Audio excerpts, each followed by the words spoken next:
இட்லி நல்லா சாஃப்டாக பஞ்சு மாதிரி வரணும் அப்படின்னா மாவு வந்து நல்லா ஃபர்மெண்ட் ஆகணும். இந்த மாதிரி ஒரு நைட் ஃபுல்லாக மாவு அரைச்சி ஒரு நைட் ஃபுல்லாக அப்படியே விட்டுடணும். அது நல்லா ஃபர்மெண்ட் ஆன உடனே நல்லா இப்படி பீட் பண்ணி விடுங்க. அது உள்ளே இருக்கிற காற்று எல்லாமே வரணும்.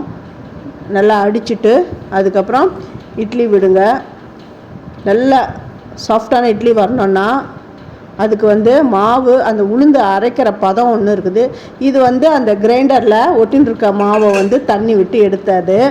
அதை இதில் சேர்த்துனா அந்த தண்ணியை வேஸ்ட் பண்ணக்கூடாது.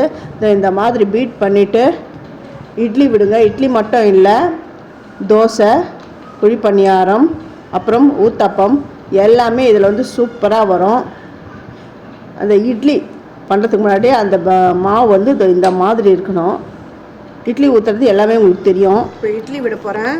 பாருங்கள், இட்லி துணியை ஃபஸ்ட்டு வந்து நல்லா நனைச்சிக்கணும். நனைச்சிட்டு அந்த குழியில் விடணும். இந்த இட்லி விடுறதெல்லாம் உங்களுக்கு தெரியும், அதெல்லாம் சொல்லணும்னு அவசியம் கிடையாது.